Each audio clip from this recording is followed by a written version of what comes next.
Hey there everybody, hope your day is going well. Jacared with Old School Gaming here, and welcome to the very first Wild Wednesday. Now, given that this is going to be the very first Wild Wednesday, I need to set the stipulations of what videos I'll be doing commentaries on. So, first of all, it has to be about video games. And it doesn't really have to be about a specific game. I mean, if it is about a specific game, then I definitely have to have played that game. If it's about just, I don't know what the term I'm looking for is. If it's just about, say, a video game series and not really pointing to any one specific game, then I won't have to have played every single game in that franchise, but I will have to have played at least maybe at least one game in that franchise. If it's about a specific game or maybe a few specific games, I will definitely have to have played through either the one or all of them. And if the topic of the video is just, say, video games in general, then that'll work too. So the second rule is that there has to be some kind of audio of someone talking and not just a wall of text. I'm not going to do commentary on a wall of text.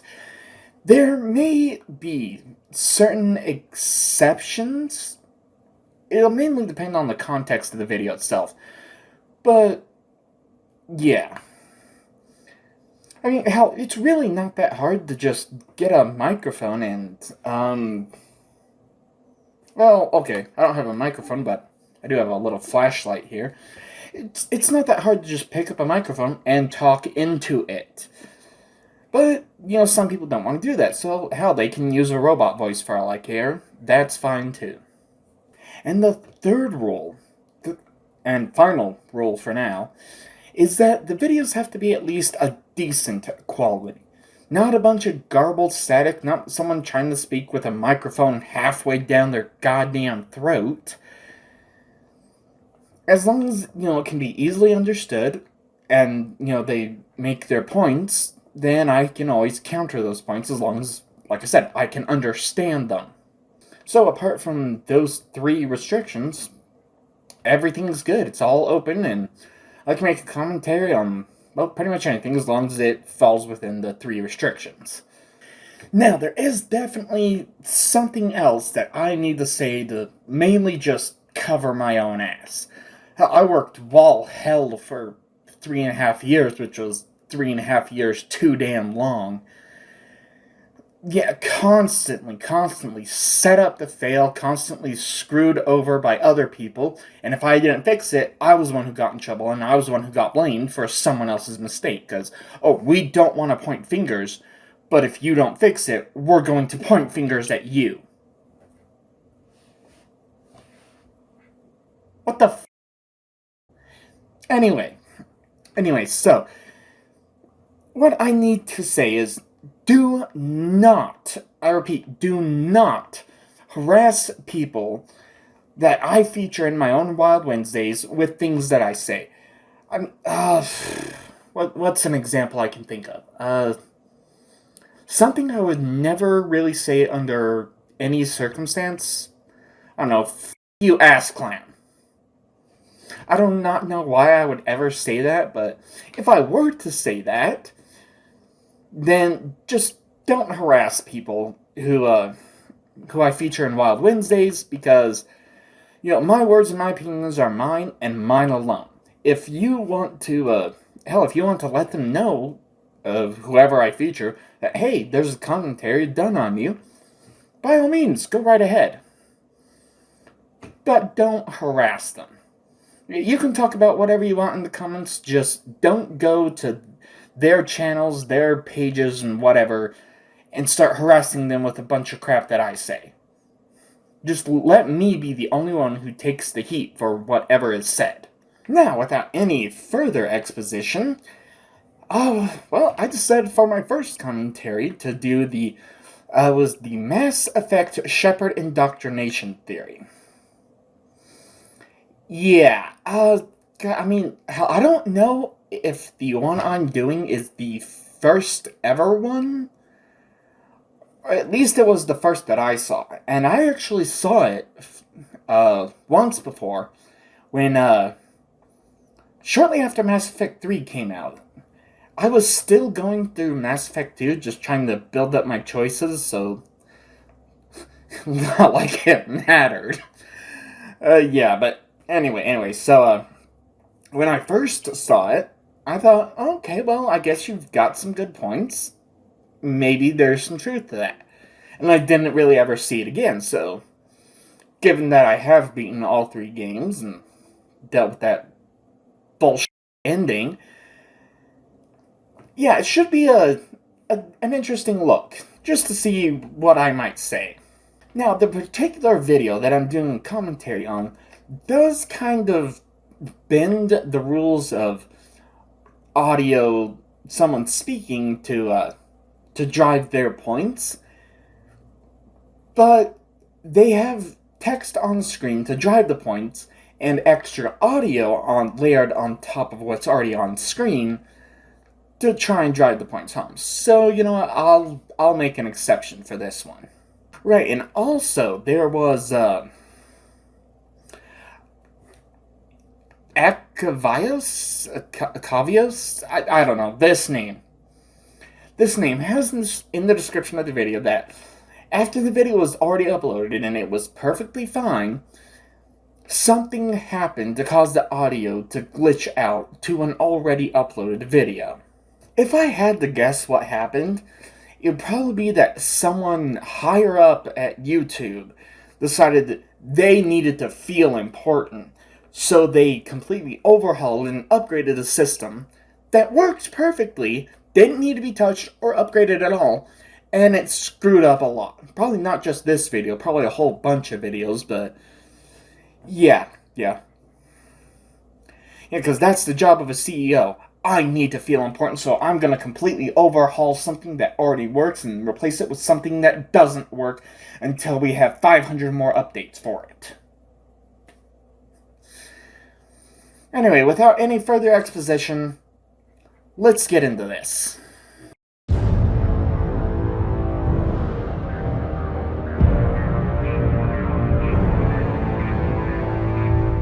Reaper indoctrination is an insidious means of corrupting organic minds, reprogramming the brain through physical and psychological conditioning, using electromagnetic fields, infrasonic and ultrasonic noise, and other subliminal methods.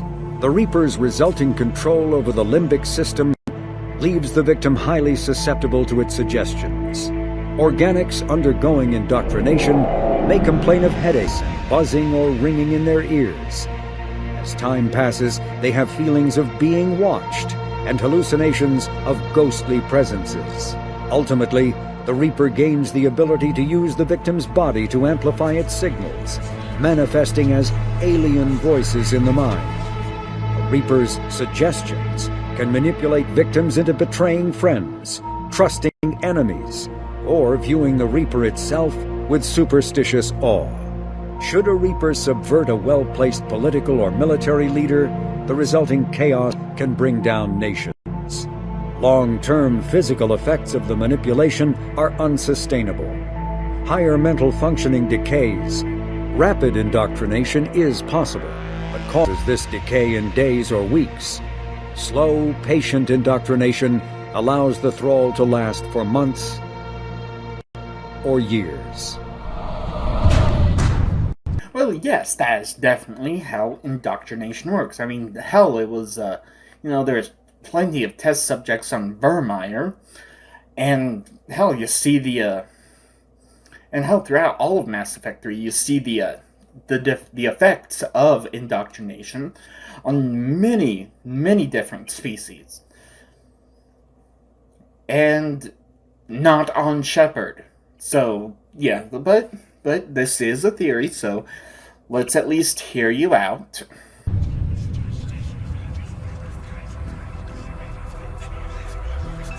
Why are you doing this? My way is the only way any of us will survive. I'm forging an alliance between us and the Reapers, between organics and machines. And in doing so, I will save more lives than have ever existed. Once I understood this, I joined Sovereign, though I was aware of the dangers. I've studied the effects of indoctrination. The more control Sovereign exerts, the less capable the subject becomes. Sovereign needs me. That is my saving grace. My mind is still my own, for now, but the transformation from ally to servant can be subtle. I will not let it happen to me. Well, yeah, it obviously did happen to Saren. I mean, hell, even, what was it, Vigil, the Prothean VI on Ilos, said that, yeah, this guy, yeah, he's definitely indoctrinated. But Shepard wasn't displaying any kind of symptoms like that at all. He wasn't even anywhere close to Saren. And I think I get what you're going at. You're showing how indoctrination worked on Saren, another Spectre, and kind of like building up to the point that that maybe Shepard was indoctrinated. But anyway, let's keep going. Sovereign recognizes your value. You've impressed it. Surrender to the Reapers, and you will be spared. Join us, and we can find a place for you.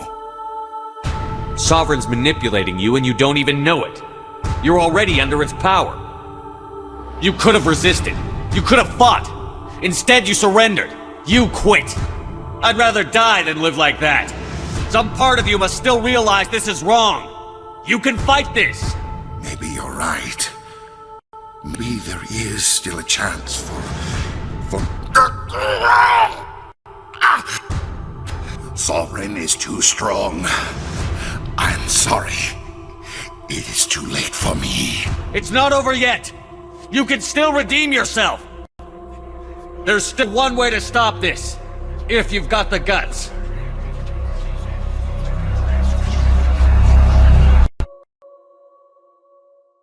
Shepard, thank you. Okay, so this actually more shows that organic minds can overcome machinery. Because even implants, like certain implants, the body will attack. I mean, hell, you can Google a story about like a hip implant being rejected by a patient because the body starts attacking it as a foreign object, and technically it is. And the way I see it, this is more showing that the organic mind has much more power than the machines, than even the Reapers, which are the pinnacle of non-organic life. And this has absolutely nothing to do with Shepard being indoctrinated, but as I said, you're like having to build up to the point. So let's just keep going. You must be remarkably strong-willed, Commander. Yes, certainly every willpower does have limits. I mean, hell, there's like plenty of movies and different media where the bad guys are like making their plans and just, well, why didn't we get this guy? Everyone has a price. We should have found out the price, and it still would have been worth it, no matter how much it would have cost us. Things like that. But anyway, back to you.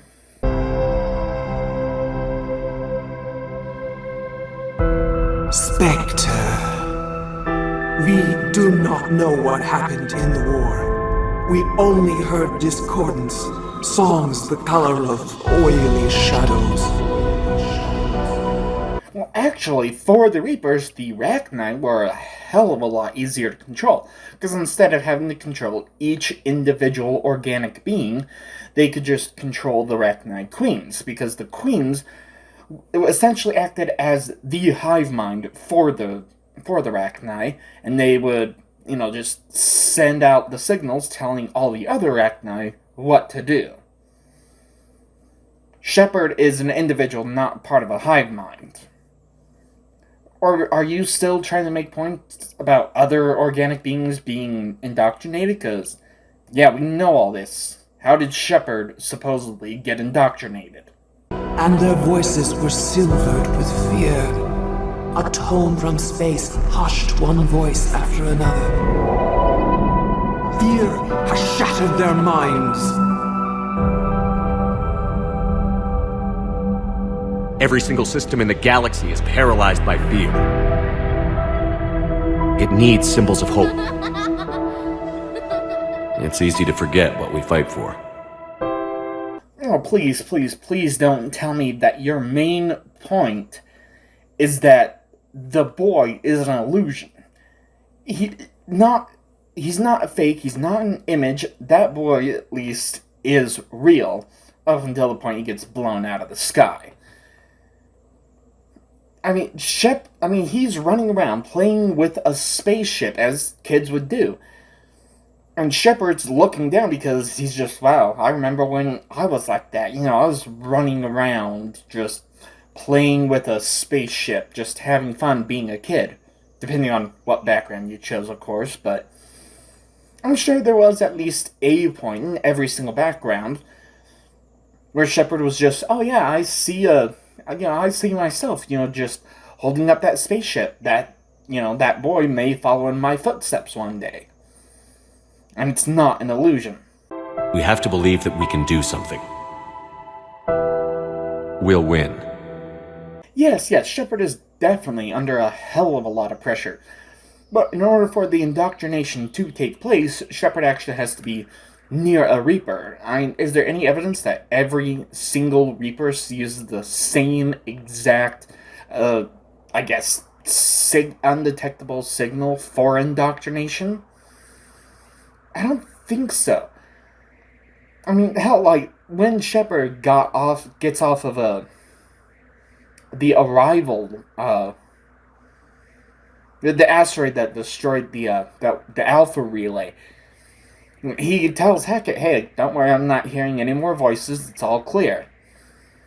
That's because, he's no longer trying to be indoctrinated. Yeah, he spent time in the derelict Reaper, but, I mean, hell, even the Cerberus team, they were there for several weeks before they truly became indoctrinated. As for that human Reaper, it wasn't even a complete Reaper. Did it really have the ability to indoctrinate everyone there? Because then, might have to start worrying about our teammates as well. Yeah, and I realize I'm, kind of jumping around with what your points were to where my commentary is, but yeah, your points have some holes. Anyway, let's keep going. I promise. You do not yet comprehend your place in things. Actually, I would say the nightmares are not because of indoctrination, but because, hell, from the very beginning, Shepard had known that the Reapers are coming, and no one has believed him. Well, almost no one. Almost no one has believed him until now when the Reapers are here, so it's finally all the weight of, yeah, I told you, why in the hell didn't you prepare? Or maybe he's thinking, why didn't I, try to drive home the point or more? Why couldn't I get more evidence? Maybe if the galaxy could have been a little more prepared for the Reapers, maybe if I could have helped prepare the galaxy a little more for the Reapers, then we wouldn't be facing this problem right now. And his nightmares are more an illustration of that, not because of indoctrination. Take my hand. You can't help me. Shepard! In here! Relinquish your form to us. Embrace perfection. Actually, that boy's voice was very, very quiet. And Anderson is a lot more focused on, okay, well, the Reapers are here, let's fight. We need to fight back. And he's a hell of a lot more concentrated on, finding a way out of the room they were currently in. He's more focused on listening to what is a danger to me. Not like, oh, there's a little boy here, whatever. That's not what his mind is focused on. I sense your weakness. It's not that nobody notices the boy, or rather it is that nobody really notices the boy. Because they are seeing these gigantic machines, as big as skyscrapers, coming down, just blowing everything to hell. And they're just, oh my god, this is happening. It's tunnel vision, essentially. They have tunnel vision, and they're only seeing what they're looking at. There's nothing that they're taking in from the peripheral, because they are just in such shock and awe. So, no, nobody really notices the boy. I mean, hell, if they did, they probably would have helped him. Hope is irrelevant.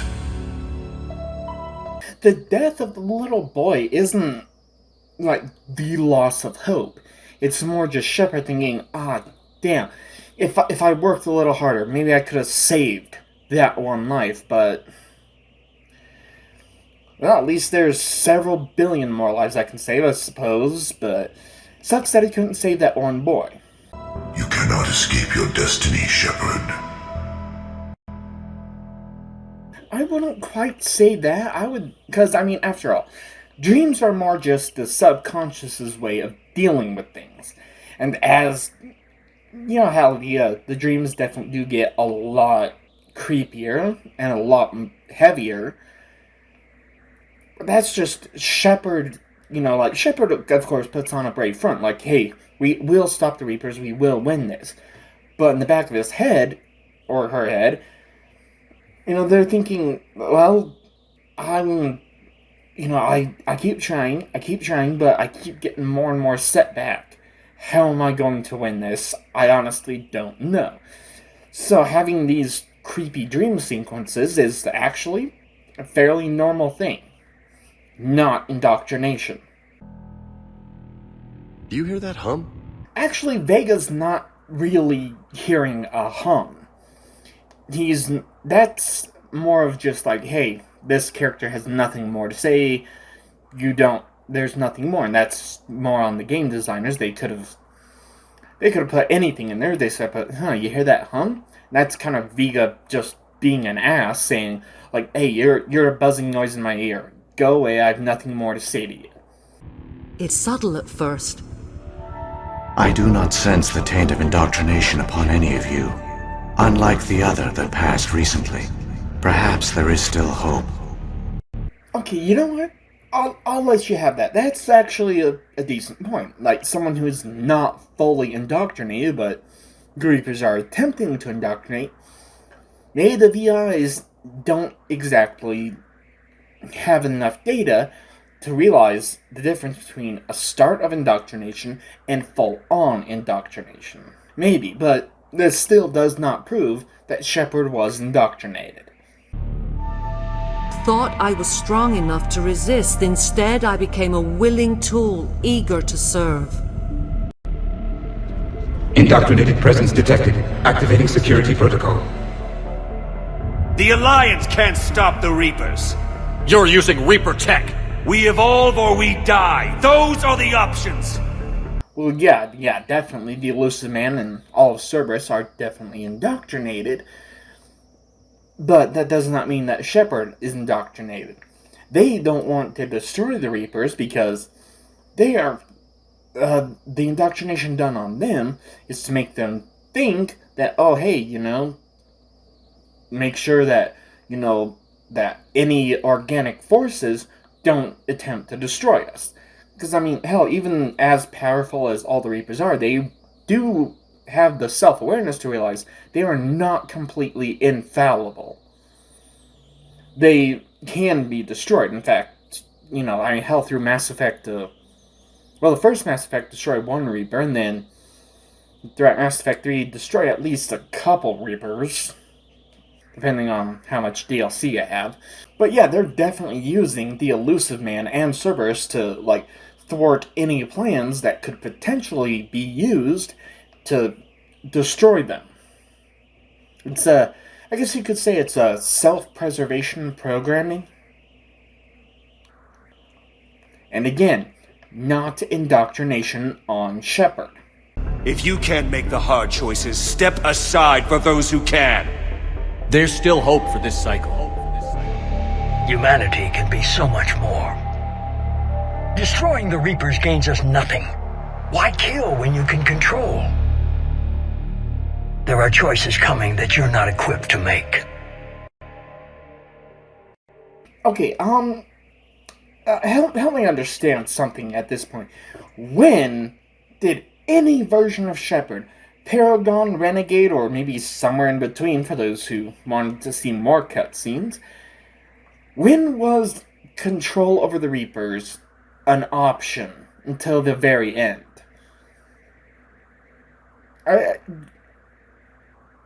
I see the point you're trying to make, that trying to control the Reapers means they are not destroyed, which is what they want. They want, to have control over everything. Okay, maybe that can work. But I mean, could the Reapers even be controlled in the first place? I mean, yeah, there's the Catalyst program. I mean, hell, we'll definitely get into that in a minute, but even a Sovereign in Mass Effect 1, or Nazara, as we find out later that it likes to be called, they're each individual a nation unto themselves. Can they be controlled? I don't know, maybe that's something to think about instead of indoctrination.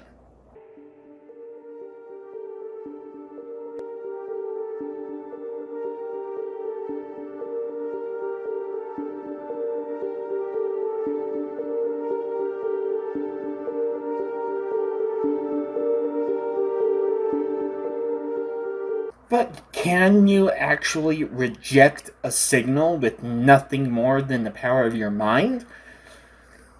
I mean, hell, it was, again, back in Mass Effect 1, what was her name, Rana Thanoptris, or the Asari scientist Saren had working for him. Different subjects take a different length of time to indoctrinate. And hell, even Liara's mother, Benezia, said that, oh hey, there's really no resisting it.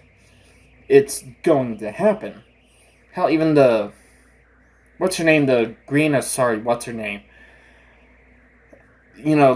the only way she was able to actually break free was to be taken control of by the Thorian, but yeah, that's something else entirely.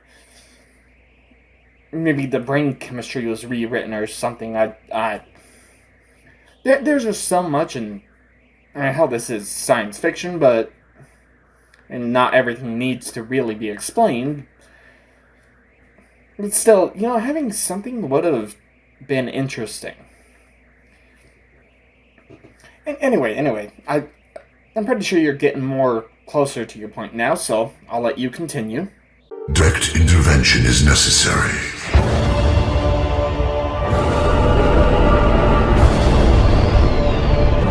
Actually, the beam itself cannot destroy all Reapers.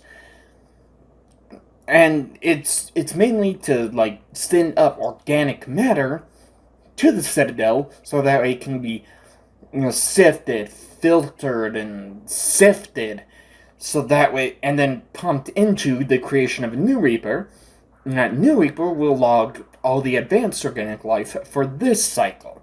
I mean, hell, that's what they do. And it's not as though that beam cannot, destroy the Reapers. That beam is meant to send dead organic material up to the Citadel to be registered. And that's it. It's not actually until the conduit itself is attached to the Citadel that then it can destroy the Reapers, potentially.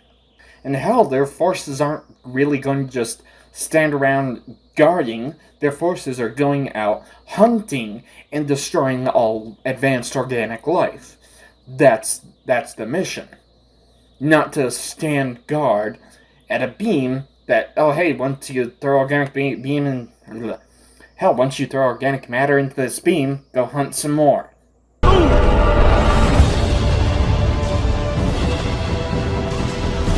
You are not supposed to stand still.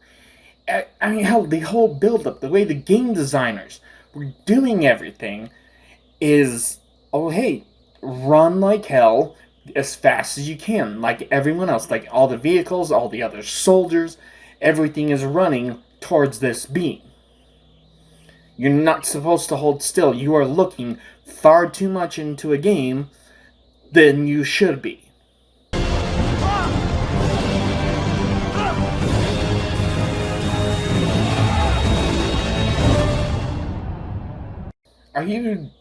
Are you dense or something? I mean, hell, the Harbinger is shooting lasers, blowing everything in the range to Kingdom Come. One laser goes left, one laser goes right, and then, Shepard gets hit. Well, not hit by the laser itself, more by the force of the explosion the laser creates. Just hit one way, hit the other way, and completely disoriented, has, hell, the human... hold on, let me look it up. And hell, the average human... I just looked it up. The average human reaction time is 0.25 seconds to something visual. Probably even longer when you get completely disoriented, being knocked to the left and knocked to the right, and then, whoa, hold on, what? Oh, God. And there's no time for a reaction to a laser coming at you. Whereas on Rannoch, weren't being, discombobulated all over the damn place. It was one Reaper, and you knew exactly what it was doing and when it was doing. Harbinger was quite a bit further away than the Reaper on Rannoch. And it's just, like I said, it's just blowing everything to Kingdom Come. And, yeah, it's not like double check it. It's not going to do a double tap or anything. It's just going to just say, hey, no. No one's going to be able to do anything. Because the hell, I'm sure Harbinger and all the other Reapers realize they're bringing the conduit in that we thought we destroyed evidence of. Well, we gotta make sure no one gets on board. No one gets onto the Citadel in case they do link up the conduit somehow.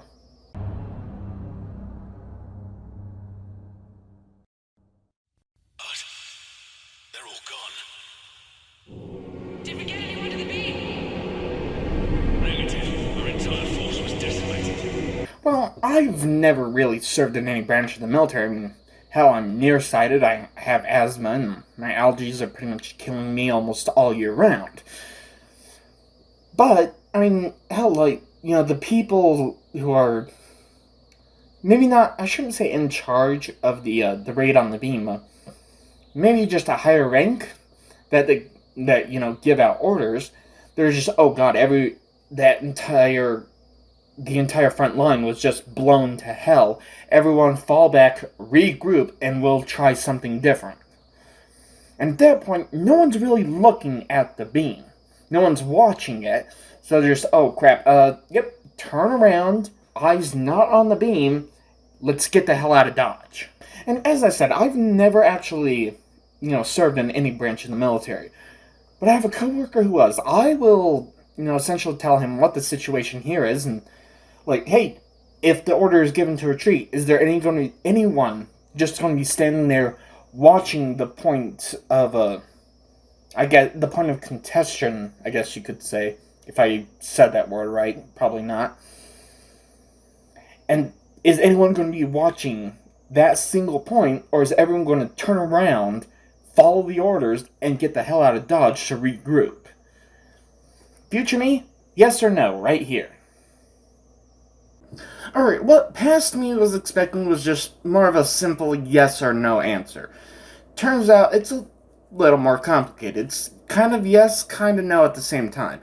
Because no, the frontline people on the ground who are trying to charge, they're the ones that are not going to be looking at the beam.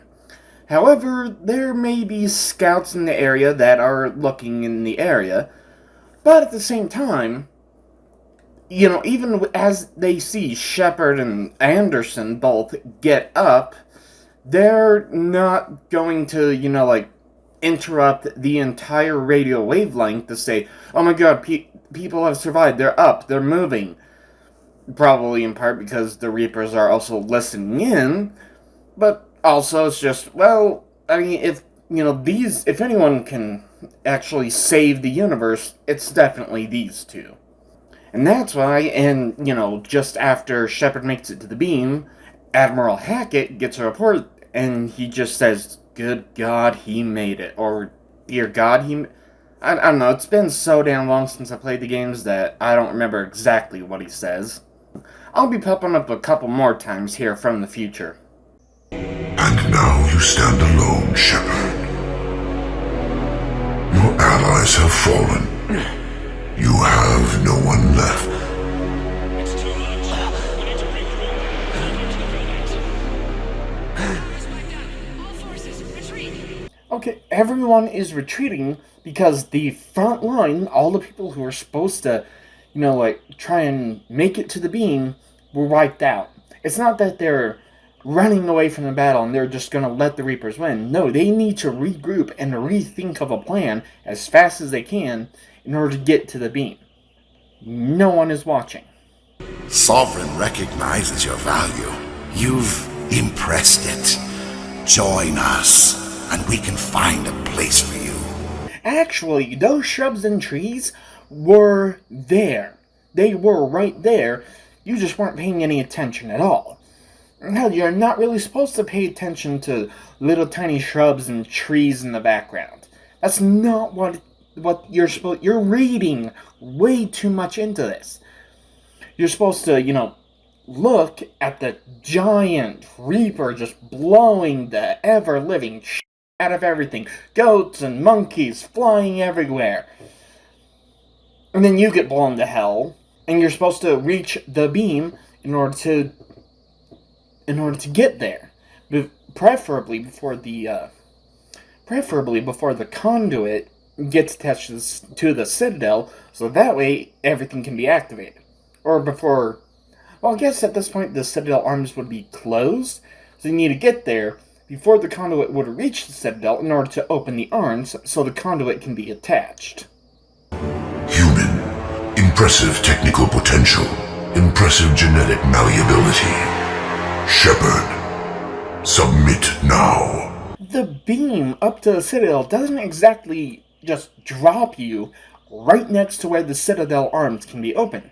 You get into this room full of a bunch of dead corpses the Keepers are sorting through. They don't expect anyone alive to actually make it to the beam.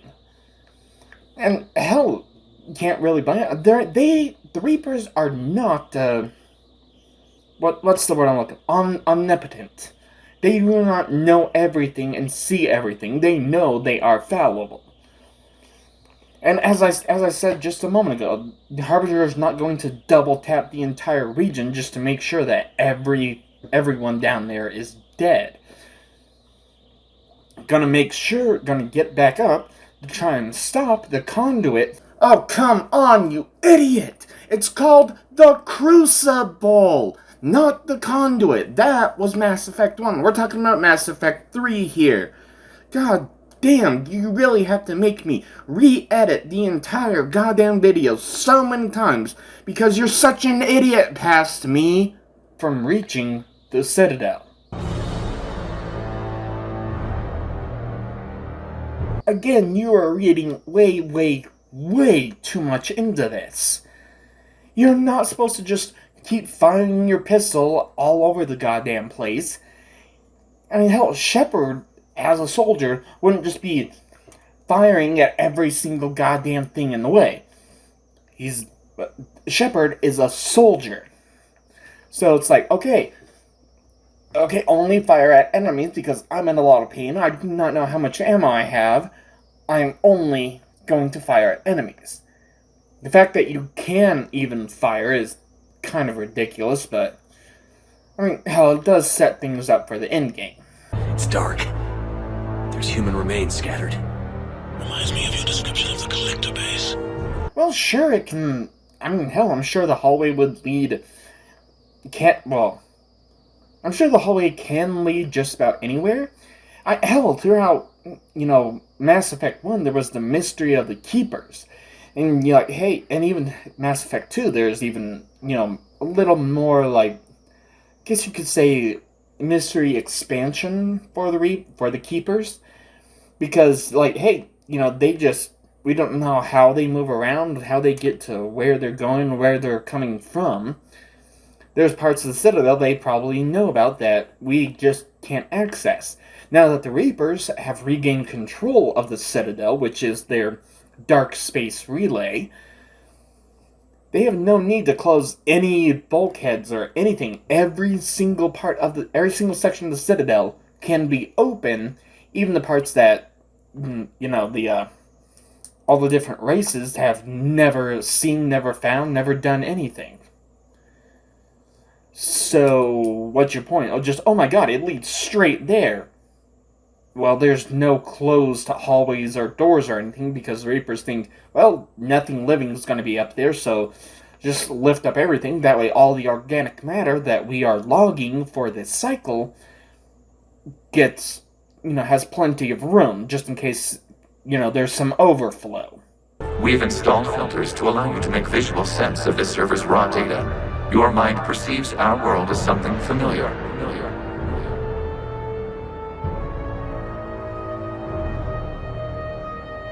Okay, you do know that the Reapers built the Citadel, because throughout every single cycle, when the different species, whether they be Asari that first discovered the Citadel in this cycle, or the Protheans in last cycle, or I forget what race that Javik said about the ones before the Protheans, but it is Reaper construction, so of course it's going to look like, the collector, parts of the collector ship, the collector base. As for with the Shadow Broker's ship, hell, the Shadow Broker is the most powerful information broker, so it could definitely get something collector-based, or maybe you're just seeing things that aren't actually there. Either one is possible.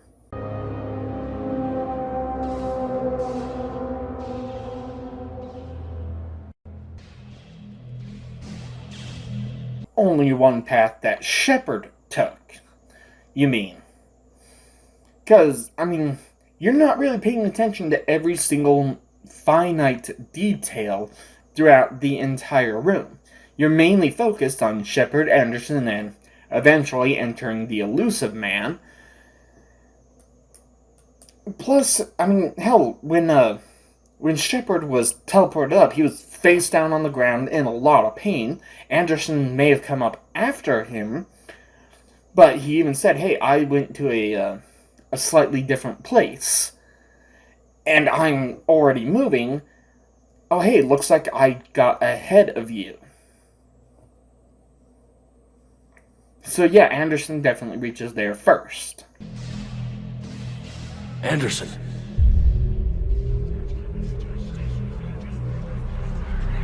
Shepard. I can't. Why do you resist us, Shepard? I underestimated you, Shepard. What have... Hold on, if the Reapers already control a part of Shepard's mind, then couldn't they exert some sort of control? Like, making him stop? The brain is, different parts of the brain definitely control different things. There's, a speech center, there's a language center, there's, short-term memory, long-term memory, and I'm not going to look it up. There's a lot of parts. There's a lot of different sections to the brain. How can they control one small section, but not actually control Shepard, or do something to stop him, if that's what's really going on? Because it's not. Control of the Reapers, and of you, if necessary. You will regret your resistance, Shepard. They're controlling you. Wait, hold on. Was that stuttering? Was that supposed to be a Reaper growl? Maybe this is more of an instance of you hearing something without seeing the cause of what's making the sound, and your mind automatically putting things together. I mean, hell, it's like a... Like the little, the Pop Rocks. Yeah, future me, if you can find an image of Pop Rocks, that'd be great. You know, like, if you're just, like, say you're sitting on sitting on a chair, out on the porch, and someone just throws one of them little things down on the ground right behind you, and you don't notice, you're gonna jump out of your chair, freak out, and just go, oh my god, what the hell was that? Then when you realize it's Pop Rocks, you calm down because your conscious mind has told your subconscious mind, hey, don't worry, it's not actually a threat, it was just a noisemaker thing. And that's, like, oh my god, when you hear the sound and you're not expecting it, your mind immediately thinks danger, and so, your own survival instinct kicks in to say, oh god, what the hell was that? Better find out what that was, and get away from it. But then your mind sees, oh, it was just one of those pop rock things, so, okay, nothing to worry about. How do you know that was a Reaper growl? It's just a sound. And it's as I said, it's not a Reaper growl, it's just part of what the game designers put in to, like, I guess, put the ambience on the situation of what this situation is. You know what I mean. I've got to try and get my mind together here. I don't think so, Admiral. Controlling me is a lot different than controlling a Reaper. Have a little faith. So you're still trying to use that child as saying that is the part of Shepard's mind the Reapers control?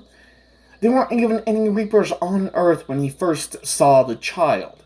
Or, hell, I mean, Reapers were around, but there weren't really any nearby when he saw the child in the air duct, and also when he saw, the child on the transport getting blown up.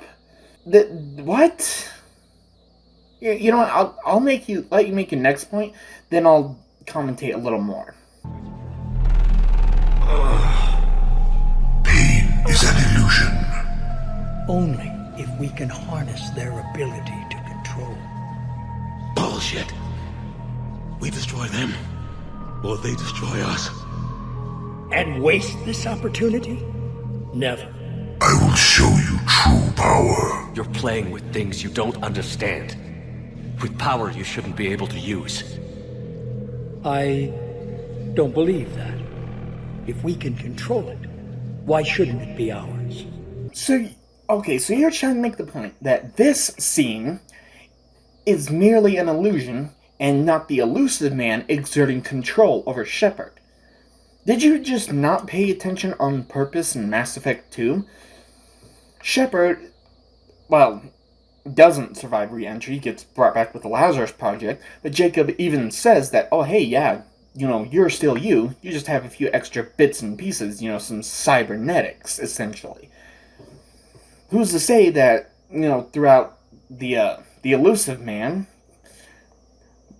being indoctrinated by the Reapers, and implanting himself with certain things, who's to say that he can't just reach out his hand, send a signal to the cybernetic implants within Shepard to do certain things? Because we're not ready. We are the harbinger of your perfection. No. This is the way humanity must evolve. Your species will be raised to a new existence. There's always another way. I've dedicated my life to understanding the Reapers, and I know with certainty the Crucible will allow me to control them. Actually, this is the elusive name. I mean, this is, the ultimate debate. Do we control the Reapers? if we can, or do we just straight up destroy them?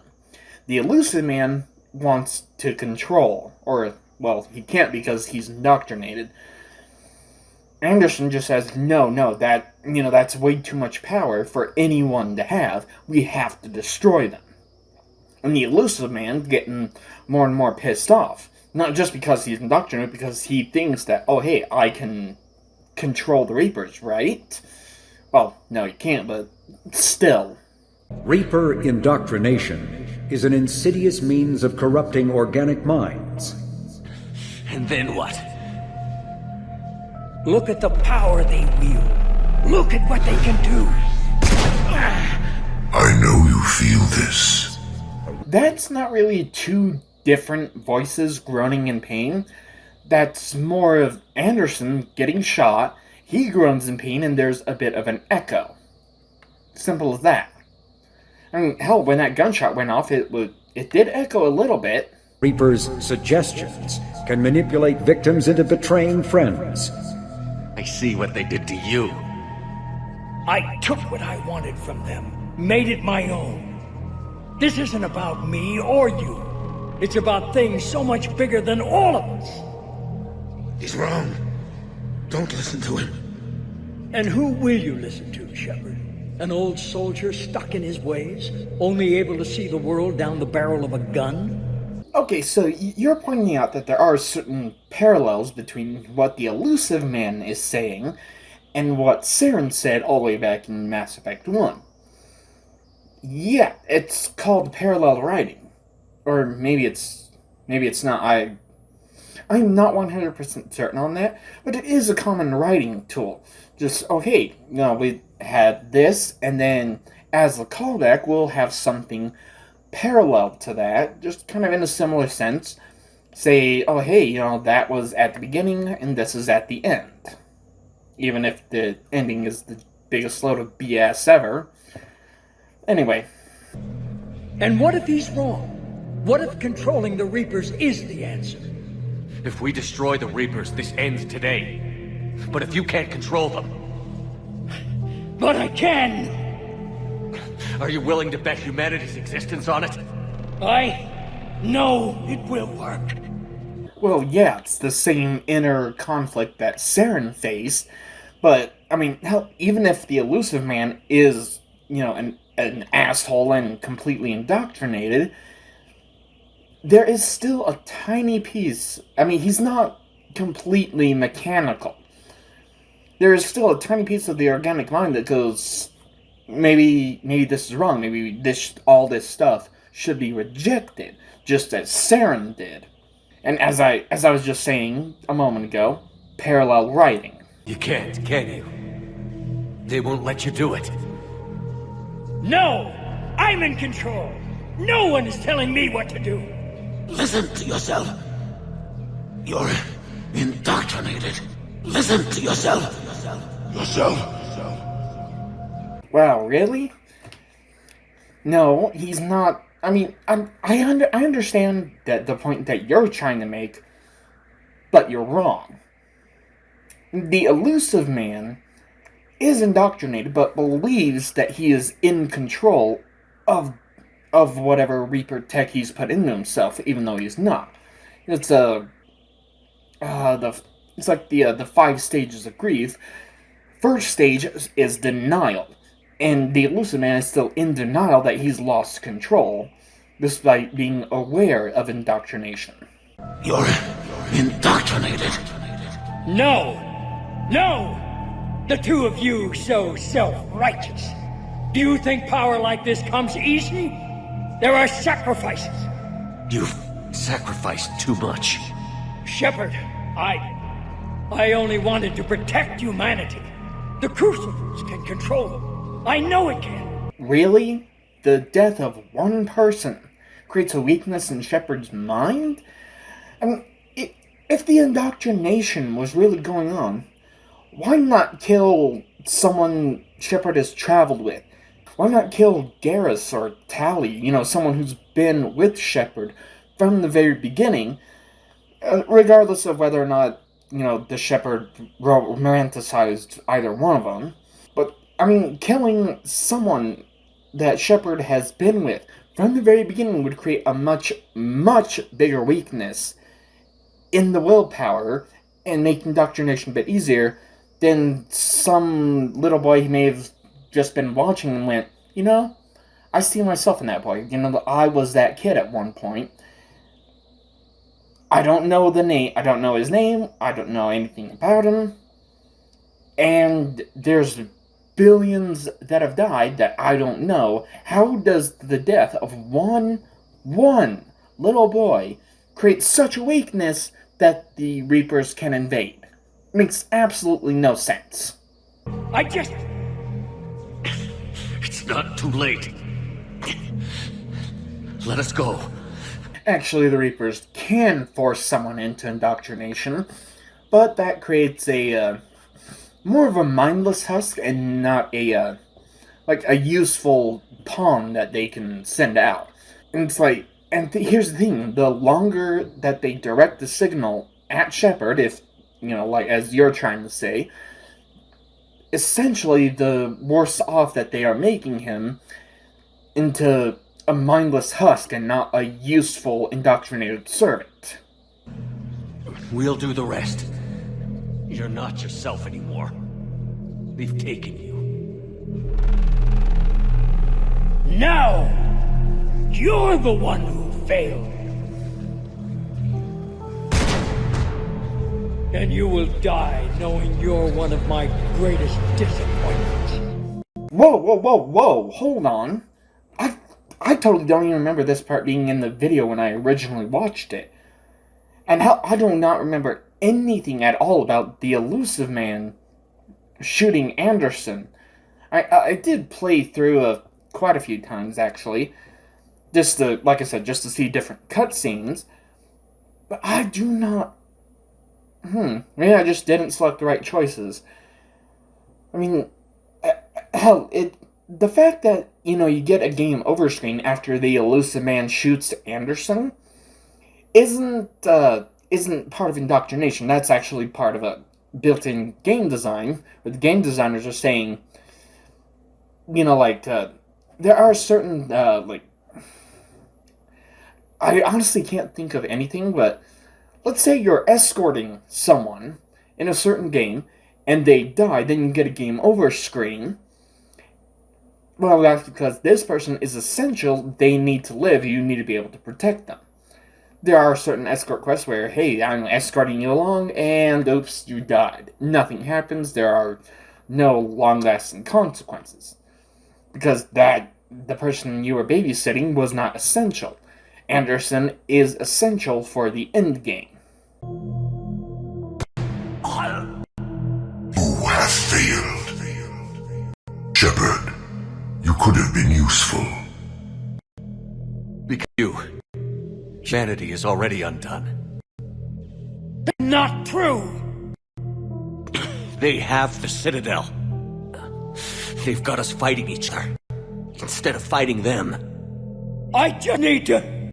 You've done exactly what the Reapers wanted. You're still doing it because they control you. They're too strong. You're stronger. Don't let them win. Break their hold. Don't let them control you.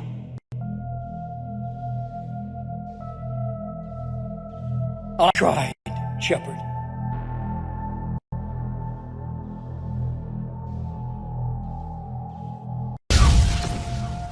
I like how you have Saren shooting himself in the head and then the elusive man shooting himself in the head as kind of one was faded out and the other was, you know, kind of imposed over. I actually quite enjoyed that, just from an editing perspective.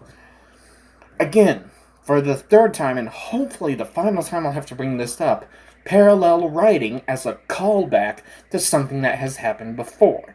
I mean, hell, throughout the entire Mass Effect trilogy, at least from 2 onward, there have been plenty of callbacks to Mass Effect 1, and in Mass Effect 3, I'll call back to both the previous games as well. It's just a common writing tool.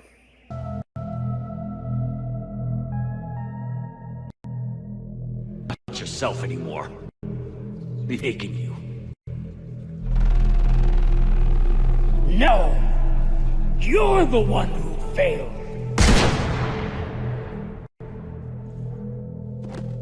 And again, even with multiple playthroughs, I never saw this scene, but I honestly don't think that whether or not to shoot the elusive man should have been an option. I think it should have just happened regardless. Because, I mean, hell, Shepard is a soldier, very highly trained, and went through the N7 program even. So, like, hey, or Admiral Anderson is in big trouble. I've got a clean shot. Boom. Done. And hell, I'm sure the Reapers, well, because they've indoctrinated the elusive man, I don't know. If someone is indoctrinated, are they constantly feeding information back to the Reapers?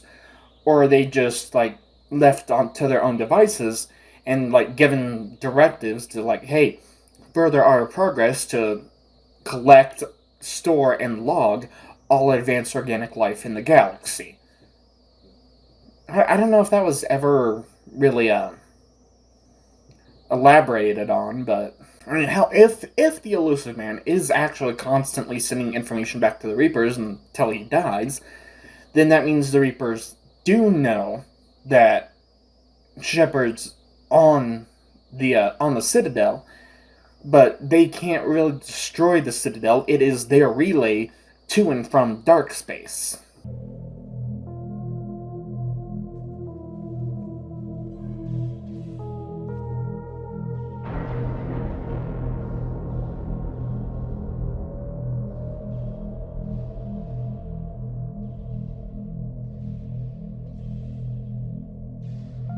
There. Earth. I wish you could see it like I do, Shepard. It's so perfect.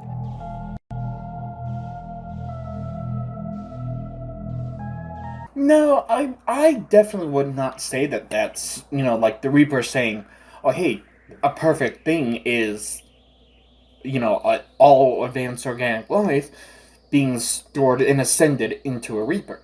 I would say it's more the elusive man saying, hey, the way I see the Earth is humanity on top at the best of everything, above, bigger and better than any of the other races in the galaxy. I mean, hell, that's essentially Cerberus's goal, but regardless.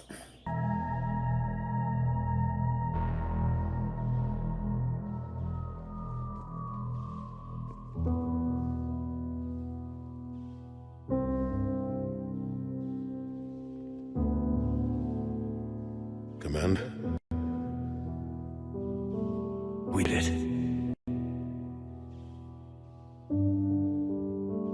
Yes, we did. Yes, Got you.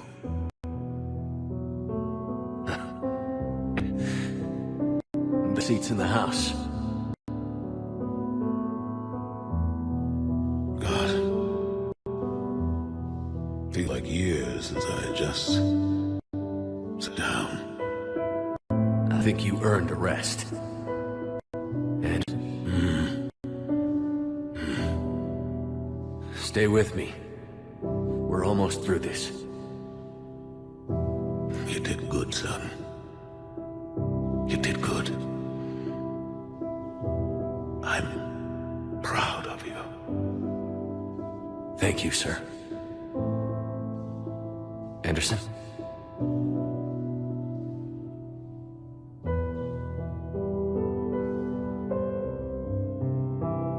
Commander. Okay, so yeah, Shepard is bleeding. But not because Shepard has been shot, and because of a damaged willpower. No, I mean, hell, when Harbinger was blasting everything to ever-living hell, who's to say that, some debris... I mean, look at the armor. The armor is basically scraps now. And, some debris at high speed coming through thanks to Harbinger blowing everything to hell, high enough velocity could easily wound Shepard. Okay, yeah, you can definitely tell it's been so damn long since I played this game. Past Me definitely has, a decent point, but I totally and completely forgot about the Marauder that shoots Shepard as, you're walking up to the beam. What the hell, ACAVYOS? Did you forget about that? Or did you just purposely not include it so that way it could fit your theory? You cannot change the evidence to fit your theory. You have to change your theory to fit the evidence.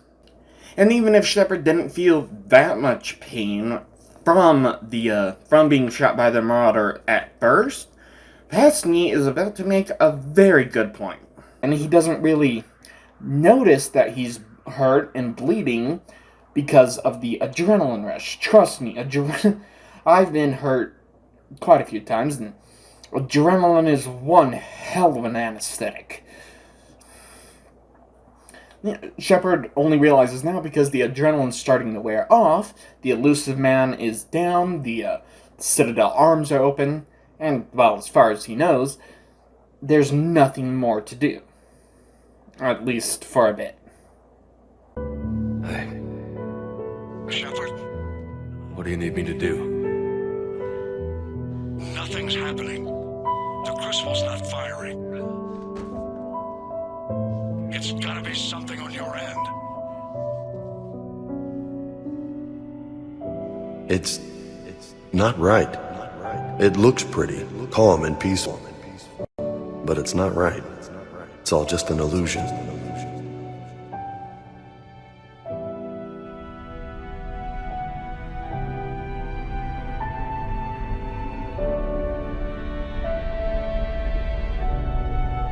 Okay, two things. First off, regardless of whether or not Hackett thought someone made it to the beam, got up to the Citadel, the arms are opening. So obviously somebody made it through. And honestly, I mean, who does Hackett think made it up there? John Smith number 327? No, it's obviously going to be Shepard. Shepard's the only one with the gumption and the balls to actually get there. And yeah, the arms are opening, so regardless of what he thinks, what he saw, someone obviously made it through. And as for why the radio is still working, I mean, hell, there are people who drop their phones all the damn time. And yeah, maybe the screen cracks, but it's still usable. Maybe a certain portion is unusable, but I mean, hell, it's still usable.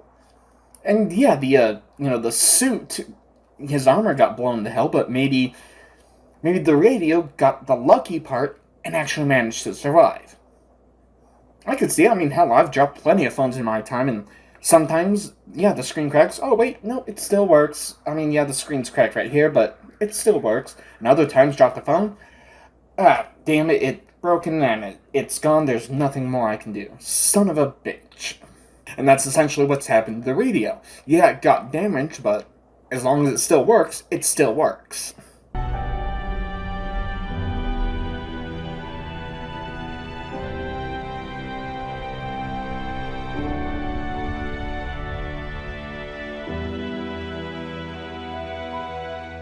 The time the galaxy follows our lead. You rallied who you could. The Reapers won't get any more chances to divide us. Huh, was that from the, that audio of Liara, was that from the, romancing her option? Because, interesting. Anyway, so, yeah, as I said before, this ending is the biggest load of BS to ever be put to gaming. And I'll get more into detail on that in only the gods know when the hell I'm going to be able to get to that, but I'll eventually get to that in a much, much later video. Anyway, I think this is where you try to make your strongest points, so I'm listening. Reaper Indocrination is an insidious means of corrupting organic minds. A Reaper's suggestions can manipulate victims into betraying friends, trusting enemies, or viewing the Reaper itself with superstitious awe. wake up. I will direct this personally. What? Where am I? Okay, so remember way back in Mass Effect 2 when Shepard was put back together, Jacob said, "You're still you just have a few extra bits and pieces on you." And all those cybernetics, I mean, the Reapers are the pinnacle of non-organic life. So, wouldn't they be, I mean, who knows how many different cybernetic pieces are inside the brain? Just like, like a cybernet, or yeah, that's the term, cybernetic neuron to replace a neuron that was just completely screwed and gone and not available to be used anymore. And since the Reapers are so damn advanced, who's to say they can't read the different cybernetics and figure out what's been going through Shepard's mind? I mean, yeah, the boy's more symbolism of of how crappy Shepard's situation is. It's not an indoctrination symbol. It's Shepard's essentially just Shepard's subconscious trying to deal with a situation that just keeps getting worse and worse up to this point. Honestly, I don't think they should have used the little boy, because that just, yeah. I mean, how they could have used anything. They could have used, like, just an image of a Reaper instead of an image of a little boy. Whatever. Let's just move on before I go on a rant. The Citadel. It's my home. I am the catalyst. But you're taking away our future. Without a future, we have no hope. Without hope, we might as well be machines, programmed to do what we're told. You have hope, more than you think. I know you've thought about destroying us. You can wipe out all synthetic life if you want. The Reapers will be destroyed? Yes, but the peace won't last. Okay, I definitely see your point here. Because, yeah, the Reapers think that, oh hey, if organic life grows out of control without our influence, then that's a renegade option. If we can, continue, just be here to monitor, at the very least, to monitor things, then that's Paragon.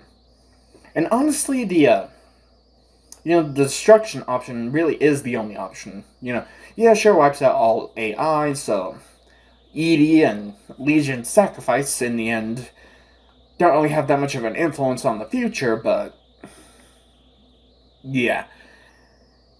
Yeah, as I said, I'll definitely be getting that in a later video. But I definitely see the point you're trying to make. You're just wrong. You will surrender your potential against the growing void. I'm gonna win this war, and I'll do it without sacrificing the soul of our species. Your words are as empty as your future. I am the vanguard of your destruction. You've been spending too much time with the enemy. They're dragging you over to their side, their way of thinking. You're indoctrinated. You're doing just what they want. Hold on. If there was no way to destroy the Reapers, so you're saying that this is actually happening? Or are you trying to say that Shepard's mind, somehow, is just so powerful that when he breaks through the indoctrination, somehow rejects it, then that'll blow up all the Reapers? What? Shepard's one person, just one goddamn person, not a god. This is actually happening because Shepard gets to make the choice. As I said, honestly, the destroy all AI really is the only option, because that's the only way something can be continued, but yeah. Still gotta stop myself from going into a rant. They will be as we are. We are superior. They are vermin. Well, actually, I would say that control cannot work because it just wouldn't be right. There is no one person that should be able to control that much power, like all the power that the Reapers control. No one should have that. We are your genetic destiny. Progress cannot be halted. Evolution cannot be stopped. No.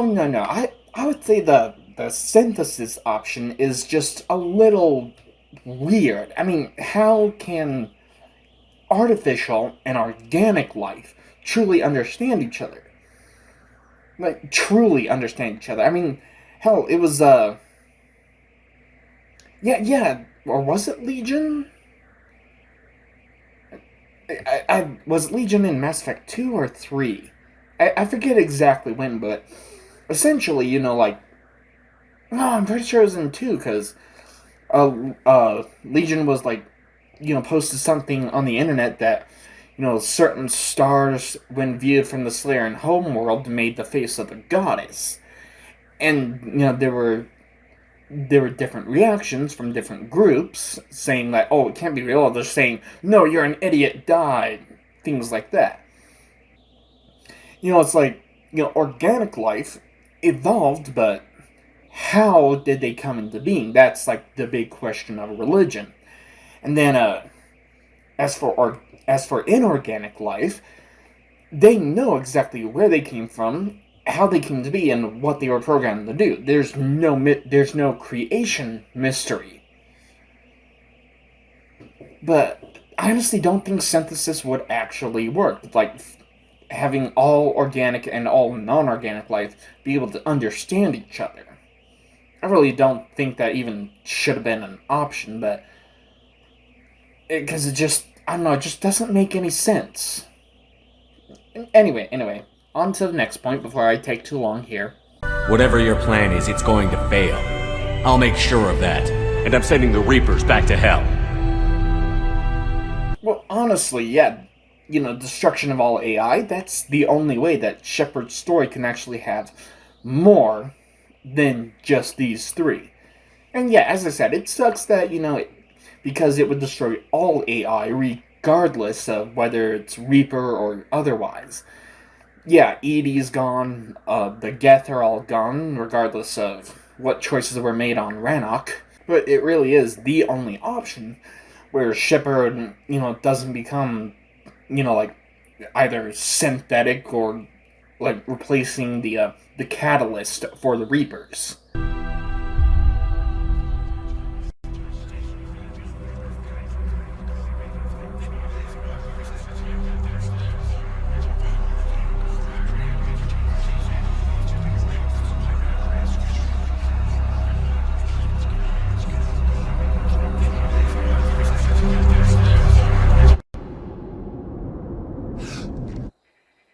Tell me another story about the Shepard. Yeah, that gasp of air was probably one of the biggest cock teases I've ever seen put to gaming. Just ridiculous, especially since they really never did anything more after that. But as I said, that's definitely going to be a bit of a rant in a much, much later video. Getting late, but okay. One more story.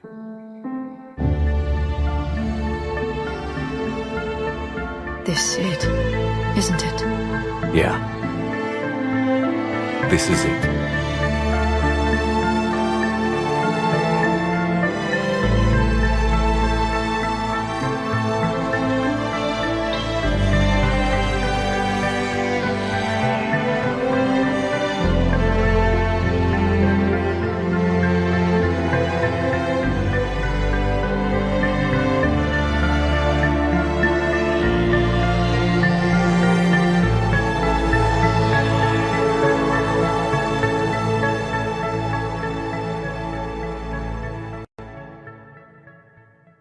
And after that, the video just ends. And, I am surprised that BioWare didn't even attempt anything after that, because, tell me another story about the Shepard. Okay, one more story. There could have been more, and there could have been, like, an actual ending. But, yeah, I'll, I'll save my rant for another video, because I've been at this commentary for quite a while now. Okay, yeah, and after this, the video just kind of ends. I mean, there is definitely stuff after it, but yeah. Yeah, so, you know what? Let's, oh boy. Let's, because after that, there are, some questions that, that AC whatever, poses, and I will definitely be more than happy to answer those. I'll just read them. Okay, so, let's see. The first set of questions. What is the meaning of the dreams? It's the subconscious's way of dealing with things. That's really all it is, and Shepard... Maybe Shepard just normally just sees, like, some faceless, figure running through the forest, but as soon as he wakes up, he looks around and, oh, wait, now I remember, it was that boy that I saw got blown up. Okay, why does nobody notice the boy? Well, tunnel vision and tunnel hearing both happen actually quite a bit. Regardless, why would Shepard be immune to indoctrination? Technically, he's not. I mean, hell, it was the Arrival DLC on Mass Effect 2. Yeah, the artifact there did try to indoctrinate Shepard, but with that artifact's destruction, hell, like I said, the Reapers are not infallible, neither are their artifacts. Yeah, very, very strong, and certainly much more powerful than anything any of the races have.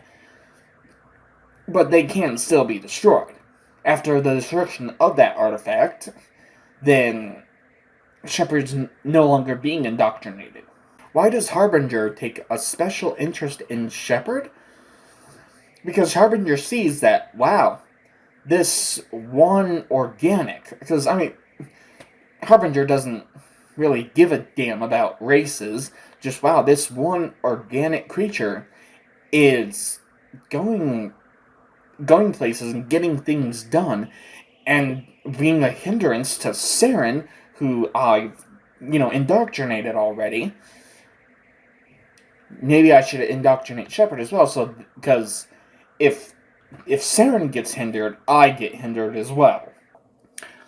Hey guys, me from the future here. Actually, quite a few hours in the future here, but regardless, past me got, Harbinger and Sovereign mixed up.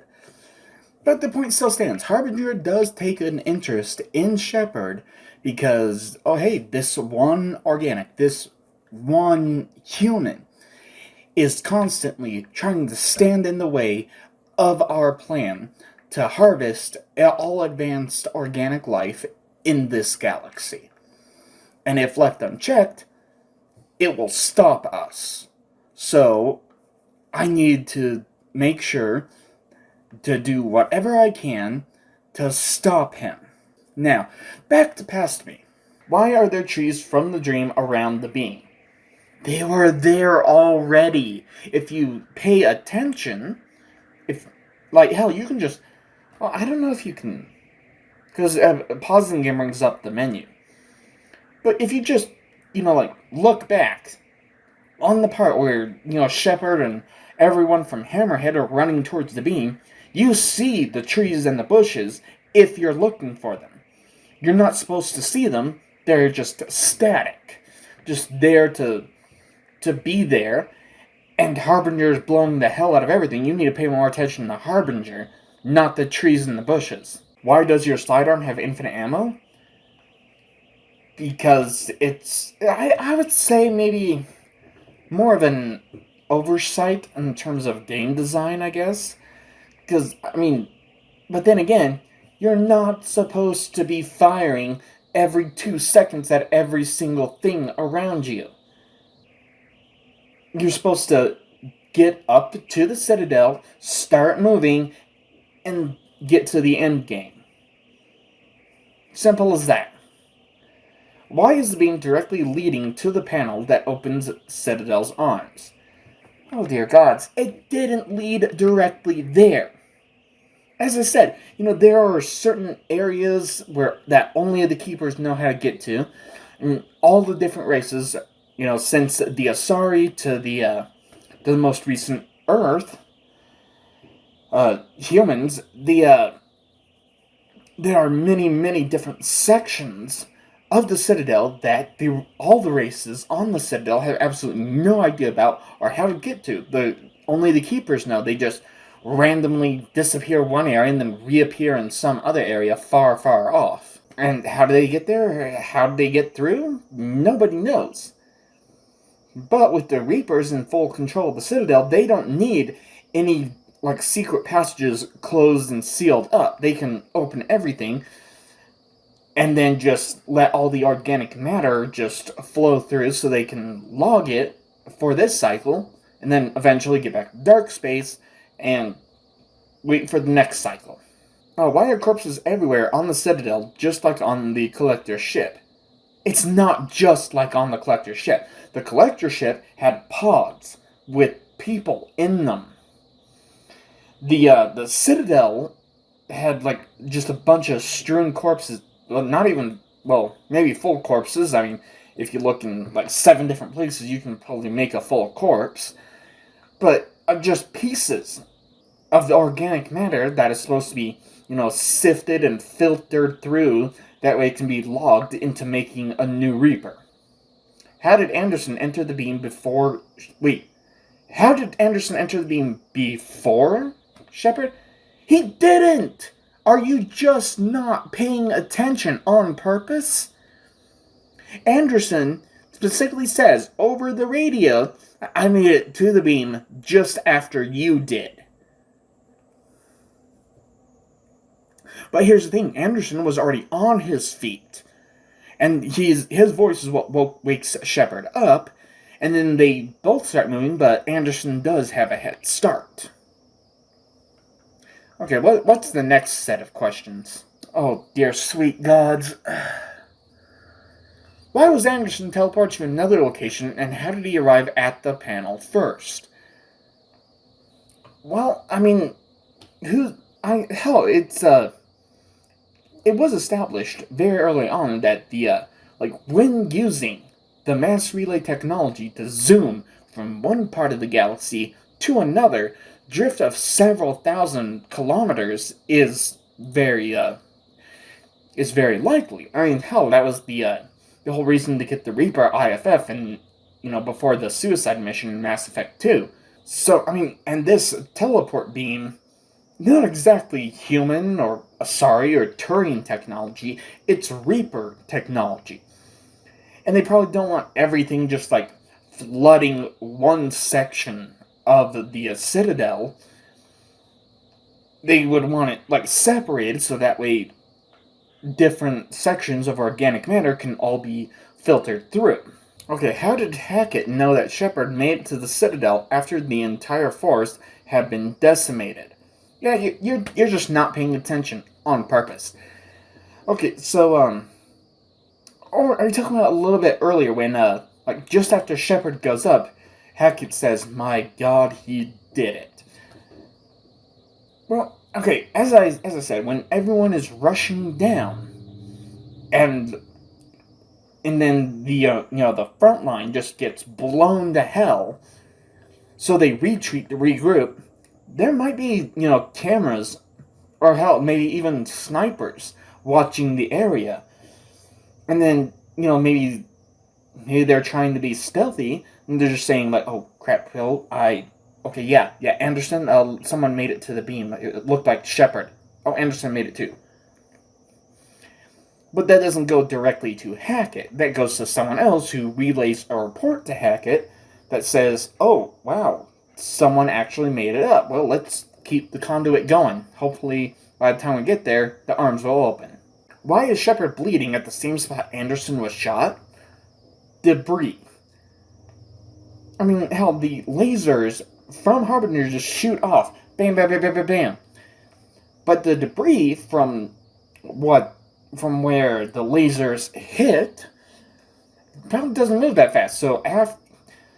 So in between the time it took for Shepard to get blasted to hell by that laser and the debris to reach Shepard, Shepard's armor might have just been already blown to hell, and then debris got, lodged in, and he's just, oh wow, okay, now I realize I'm hurt and bleeding. Okay, how come the Normandy escapes with Shepard's last 2 squad mates? Yep, it's official. You're just not paying attention on purpose. You are purposefully just saying, no, I'm not paying any attention to this at all. Okay. So, in getting up to the beam, some people do get injured. I mean, hell, there was one of the Makos that was rushing towards the beacon to go up to the Citadel. They, that Mako gets blown to hell, falls on one of the squad mates. Depending on which squad mates you brought with you and whether or not you're romancing them, different conversation can happen. But the Normandy comes down and grabs them. Did you just miss that part entirely? Because it was a pretty big deal. Especially if one of the 2 squad mates you decided to take with you in the Hammerhead rush towards the beacon was, if it was if it was someone you were romancing. Because there's a bit more of a detail in the conversation. Did you just not pay any attention at all to that? Seriously? Okay, wouldn't the explosion of mass relays cause supernovas like in the Arrival? Right, you're talking about the Mass Effect 2 DLC. There is a difference there. Because in the Arrival DLC, the giant asteroid, meteor, maybe a mini planetoid, whatever you want to call it, goes into the relay, but without telling it to, shoot energy. That causes, the EZO, or element 0, of the mass relay to just blow to all hell. And, essentially causes the supernova that wipes out that Batarian system. However, with the conduit and the Citadel just, shooting out the energy, instead of causing supernovas, the mass relays are essentially just use every single ounce of energy and send out the signal to, I don't know, for control, synthesis, or destruction, I guess. And then it uses up all the energy, and the relay blows up, but it's not as much energy as the Arrival mass relay. Why can't Shepard kill the Keepers or Anderson? You're not supposed to, dumbass! It's part of game writing. Hey, you shouldn't be doing this thing. You should be paying more attention to the writing and less reading way too much into the goddamn game. What is the growl that Shepard hears on the Citadel? I don't know. I mean, like I said, when you hear something, you automatically put, whatever you think it is into that place, and it's probably something else. Yeah, I'm not sure if there's a medical or psychological term for it, but it's when you hear a noise, you automatically think you know what it is, because your mind tries to fill in the blanks until you actually see what the noise was, and then you register that, whatever that was, as the sound. I don't really think it was a growl. I think it was more of the soundtrack, not the Reapers. Just setting the ambiance for the situation, because that's the phrasing I was looking for earlier. But yeah. Anyway, next, I don't know. Is there another set of questions? Okay, well, there's not another set of questions, and that's the end. And yeah, that's the Mass Effect Shepard indoctrination theory. Emphasis on theory, because, yeah, there's so many holes to the theory that I was able to... But, I mean, I definitely see the points. I definitely see the points you're trying to make. Just there is a counter for every single argument. Oh boy, I've been at this for quite a while, but I mean, hell, for our first commentary, I might as well do something that I've really been wanting to do for actually a little while, but yeah, anyway. Hell, I will be including a link to the original video without my commentary in the description, which is, I don't know, on the side or below, depending on how you're watching this. And, you know, I just want to say this one more time. Do not harass AC whatever with things that I've said. If you want to, you know, like, talk about things in the comment section of my video, go right ahead. If you want to let AC whatever know that I've made a commentary on them, go right ahead.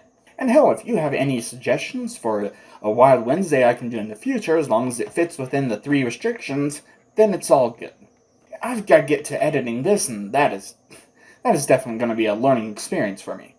So I'll see you in the next video. Thank you all so much for watching. Don't forget to smash that like button, subscribe if you haven't, hit that bell so you can always be notified whenever I upload another video. And of course, have fun.